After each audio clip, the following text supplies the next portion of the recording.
Bom dia, boa tarde, boa noite. Esta é mais uma edição de Pedro e Cora, aquele programa sobre... Você sabe o que o seu aspirador está fazendo nesse momento? Pedro e Cora, como vocês sabem, toda terça-feira, toda quinta-feira no YouTube do Meio, na sua plataforma favorita de podcast. Eu sou Pedro Doria, ao meu lado está minha querida amiga Cora Roney. Você sabe, Cora? Olha, há uma revolta entre os aspiradores robô. A revolta dos robôs começou. A gente está avisando. Vem.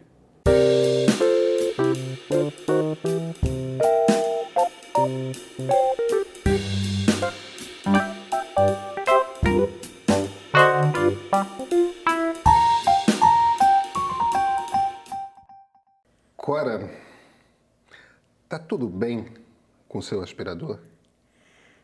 Com o meu tá. Não, que eu andei checando lá em casa, eu tenho 2. Parece que ainda tá tudo bem. Nenhum dos nossos é Ecovacs. Não, não é. Então o problema é com os da marca Ecovacs. Sim. Entendi. O que está acontecendo, Cora? Gente... Começou a revolta dos robôs? Começou.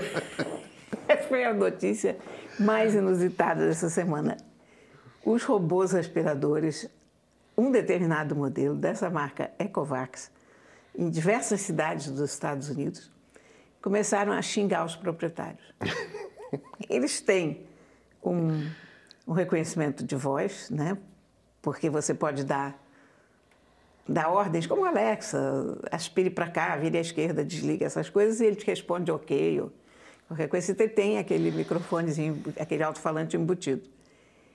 E, de repente, do nada, vários desses robôs aspiradores começaram a xingar as pessoas. E xingamentos sérios, aquelas palavras que nos Estados Unidos todo mundo fica muito chocado de ouvir, coisas horríveis.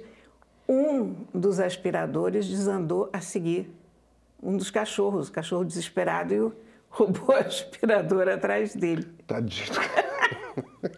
Por quê? Porque o robô aspirador também tem uma câmera embutida.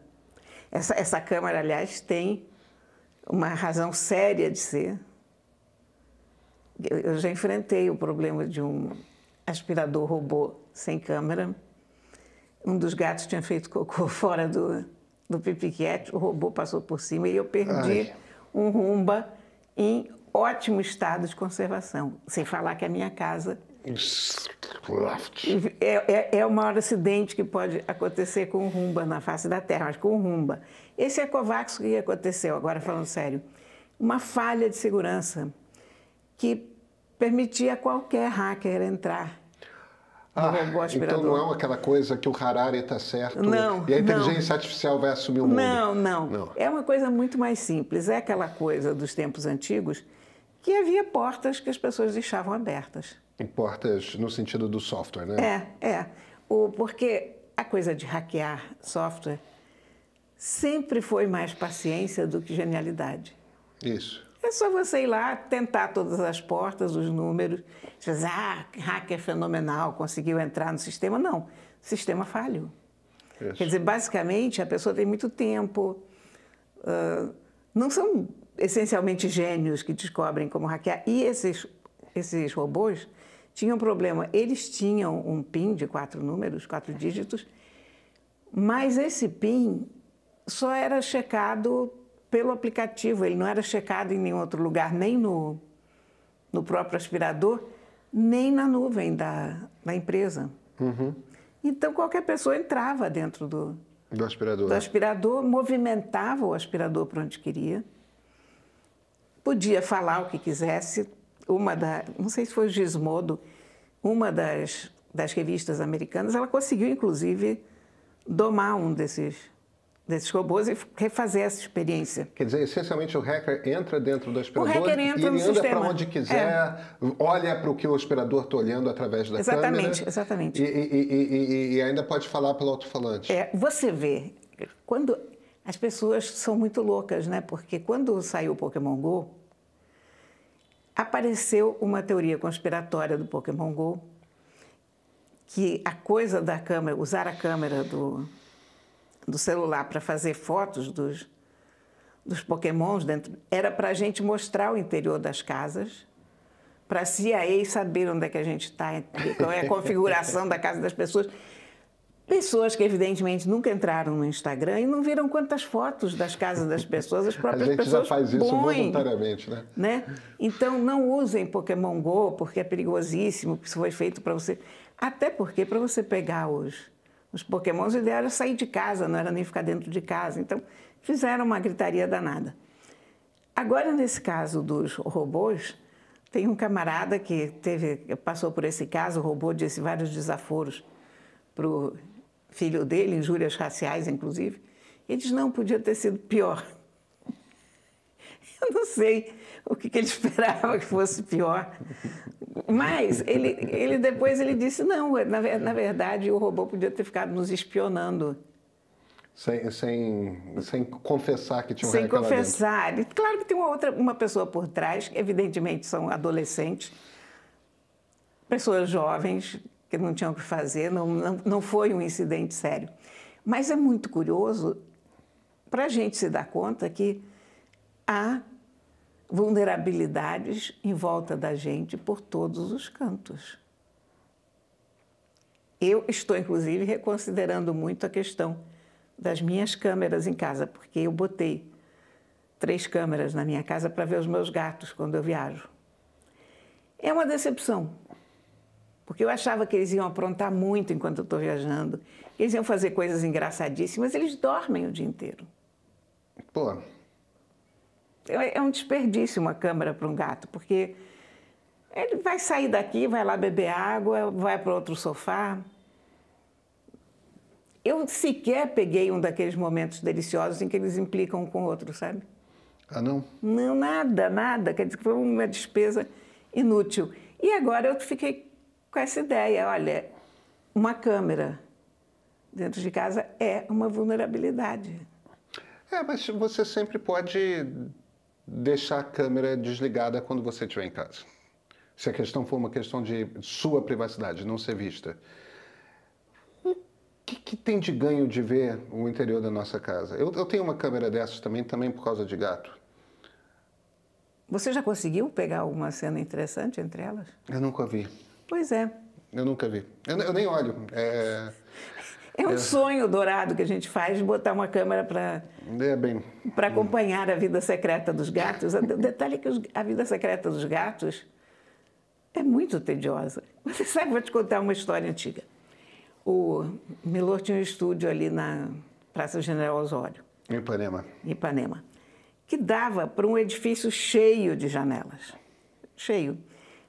Bem aquela coisa do filme. Rear window, né? Janela indiscreta. Exatamente.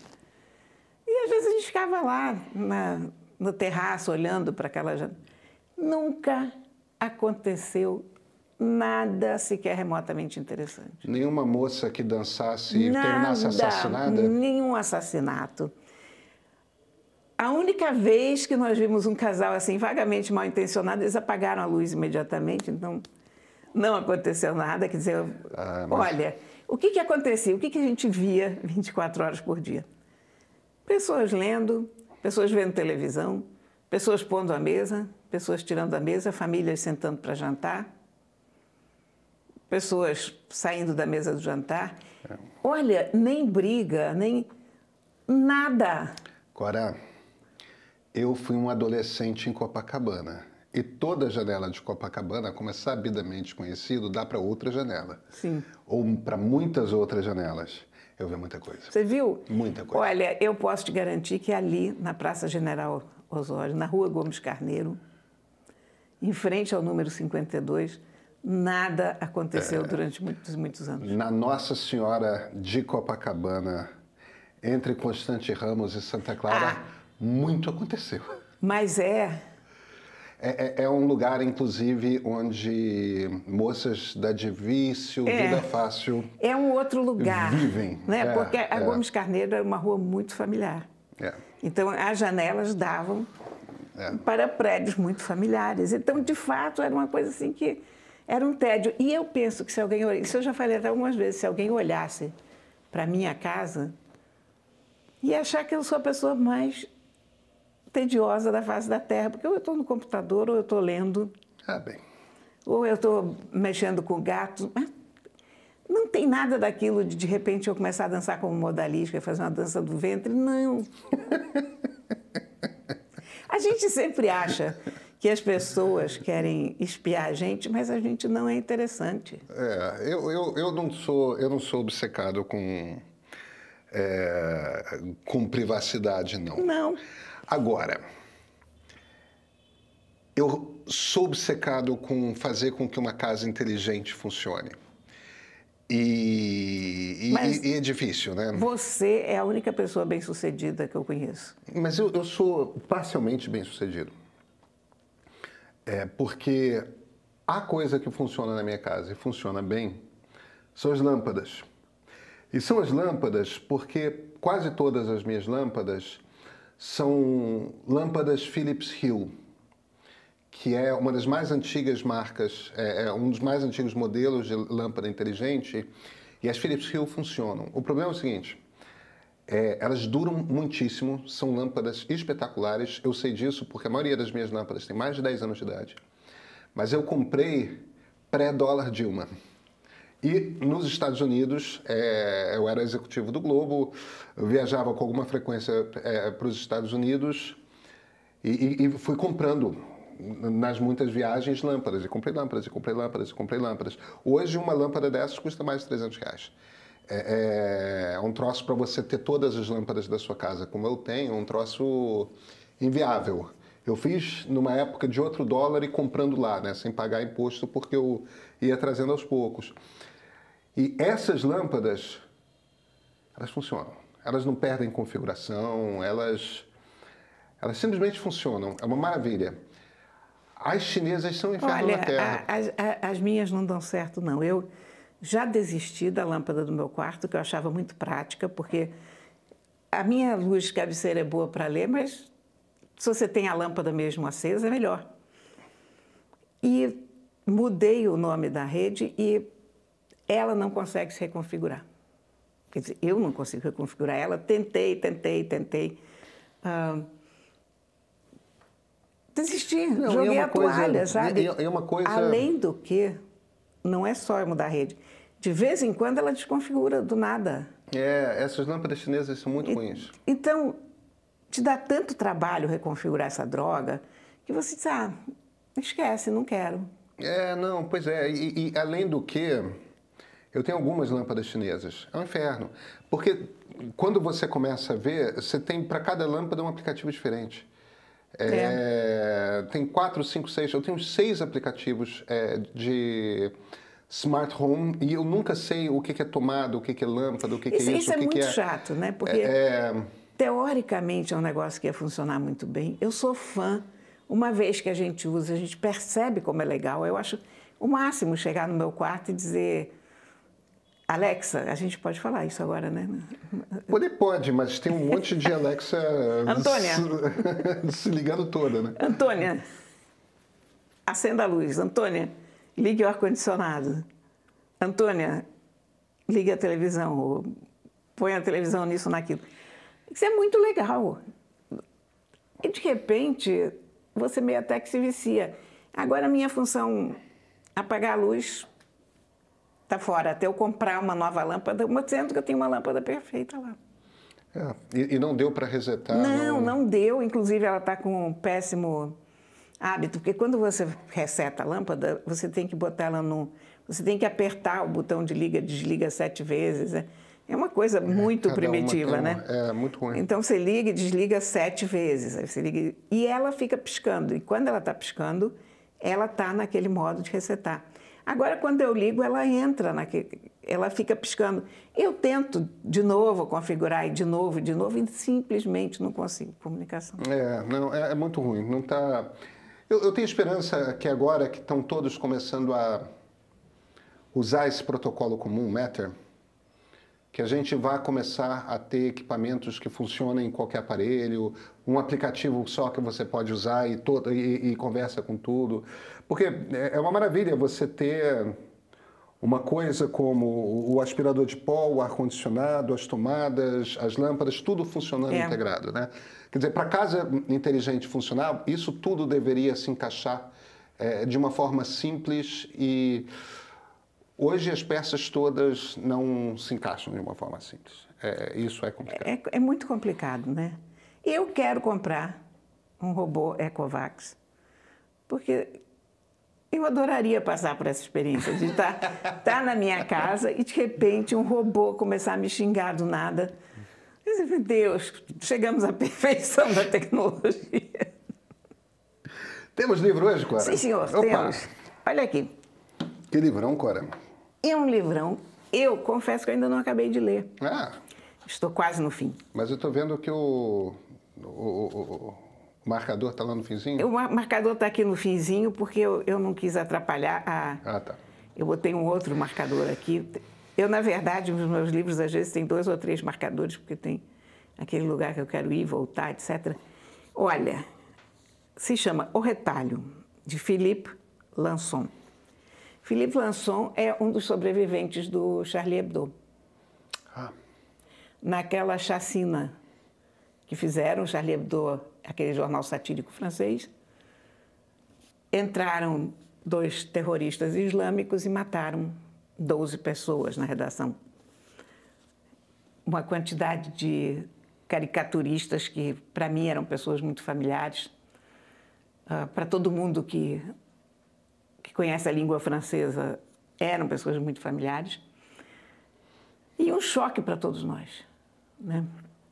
Depois teve aquelas grandes passeatas de C. Charlie, lembra? Uhum. E esse cara, o Philippe Lançon, não é um caricaturista. Ele é um cara que fazia críticas de teatro, de livros para o... Quer dizer, é um cara da área de cultura. Ele escrevia para o Libération também. E ele estava nessa fatídica reunião de pauta, quando os terroristas invadiram, e ele perdeu toda a parte de baixo do rosto. Ele foi atingido por um tiro que acabou com a mandíbula dele. Foi parar no hospital, passou vários meses no hospital. Eu agora estou justamente na parte que ele conta a recuperação dele. A longa, exaustiva recuperação física dele, 17 operações e transplantes, enxertos, o retalho, porque o retalho é como, em cirurgia, eles chamam a peça que eles tiram de algum outro lugar da pessoa para botar no pedaço que precisa. No caso dele, foi uma parte do perônio para fazer uma mandíbula e músculos da panturrilha. Enfim, ele ficou todo picotado para ter essa mandíbula. Agora, esse livro me lembrou muito do Faca, do Salman Rushdie, porque, essencialmente, são 2 livros sobre a mesma coisa.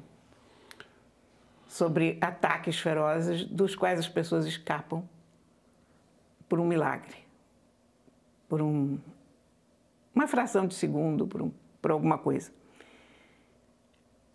E são parecidos também na descrição das reações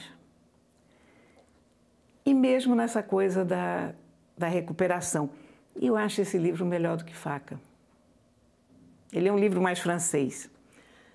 Com isso eu quero dizer o seguinte, ele pensa mais, ele se questiona mais. Não que o Rushdie não pense, não se questione, mas a França tem A França levou isso ao estado da arte, né? Uhum. Quando um francês começa a pensar sobre alguma coisa, ele explora todos os caminhos, vai e volta no tempo, no espaço, enfim. É uma arte muito francesa, é muito francês esse livro. E é terrível, sabe? Quer dizer, aquele ataque levou 2 minutos. Ninguém sabia o que estava acontecendo. Quer dizer, quando ele se dá conta de alguma coisa, ele está no chão. E ele está vendo o cérebro de um colega, porque tá com caiu ali do lado da cabeça, se abriu o cérebro, está escorrendo pelo chão. E ele não consegue deixar de olhar para isso compulsivamente. Outro está caído aqui do lado, ele acha que está morto, mas não está, esse está ferido como ele. E ele pensa em coisas muito triviais, ele pensa onde é que está a mochila dele com os papéis, porque ele ainda tem que passar no Liberação para escrever sobre uma peça, ele pensa sobre o telefone celular dele. Depois, quando chegam os socorristas, cortam o casaco dele, ele fica revoltado, porque estava muito ferido nos braços. Também ele diz, poxa, esse é o meu melhor casaco.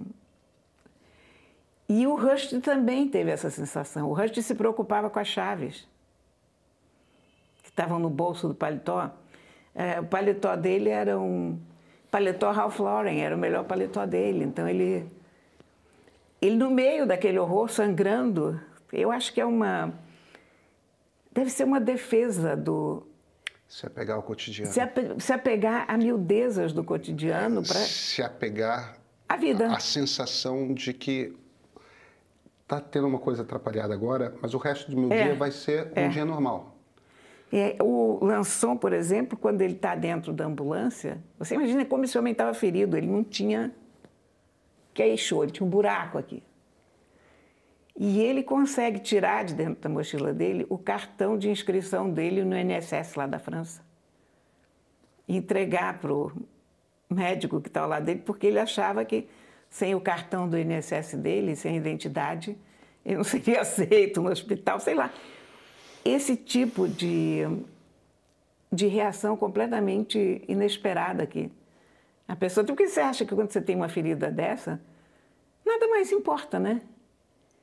Não, você, pelo contrário, se apega a coisas muito pequenas. É um livrão. Ele não é um livro fácil de ler, por causa dessas idas e vindas, porque ele é um livro muito reflexivo. Quer dizer, se alguém está pensando em fazer uma leitura direta de como foi o atentado e como é a vida dele no hospital,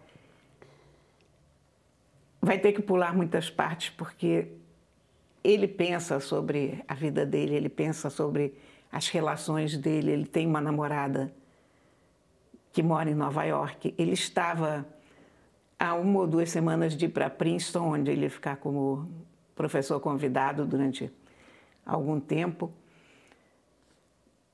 Sobre a vida que poderia ter sido, não foi. Se ele tivesse se levantado 2 minutos antes para ir embora, como ele pensou, mas aí ele quis mostrar uma foto de um livro que ele tinha na bolsa para uma outra pessoa. E aí ele ficou mais 2 minutos no Charlie Hebdo. Mas é muito, muito bom. É um livro para ler devagar. Ele não é um livro que você vai ler rápido. Eu mesma estou às voltas com ele há 1 semana. Eu não preciso saber como ele termina para saber que é um excelente livro. Sabe? Até porque eu já dei umas...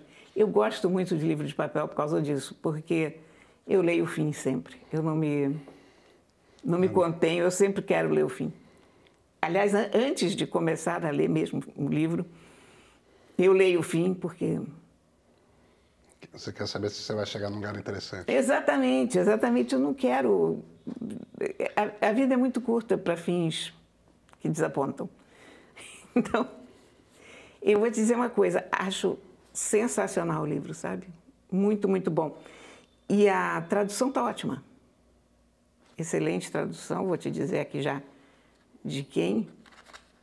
Da Júlia da Rosa Simões. É um lançamento da editora Todavia. Esse livro ganhou o Prêmio Femina na França.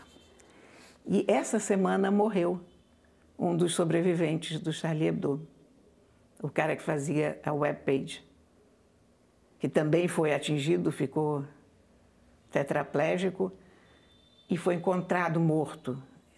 Não se sabe ainda se ele se suicidou ou se ele morreu, mas enfim, mas era uma pessoa relativamente jovem que não não precisava ter morrido ainda, né? É isso. Pancada. Recomendo muito. Livrão. O Retalho. O Retalho. Fiquei mexido. A gente fica. É. A gente fica porque, sobretudo, o que foi atingido aqui foi a liberdade de expressão e a liberdade individual, né? É. As pessoas usam a palavra liberdade de expressão de uma forma muito gratuita e, às vezes, perigosa. Mas esses caras morreram porque fizeram caricaturas De Maomé. de Maomé. É. A gente se vê na quinta? A gente se vê na quinta. Então até quinta-feira agora.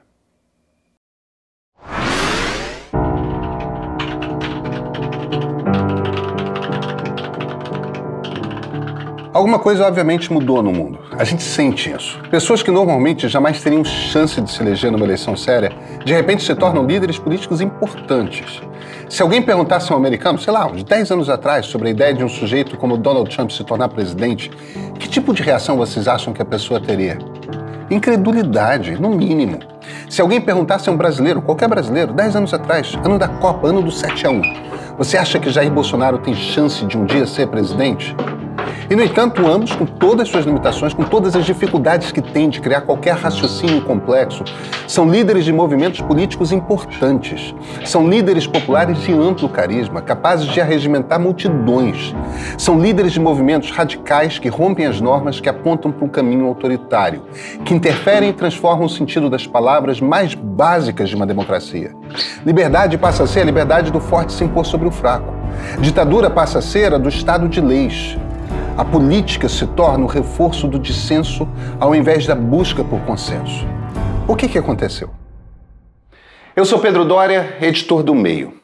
E esse é o ponto de partida.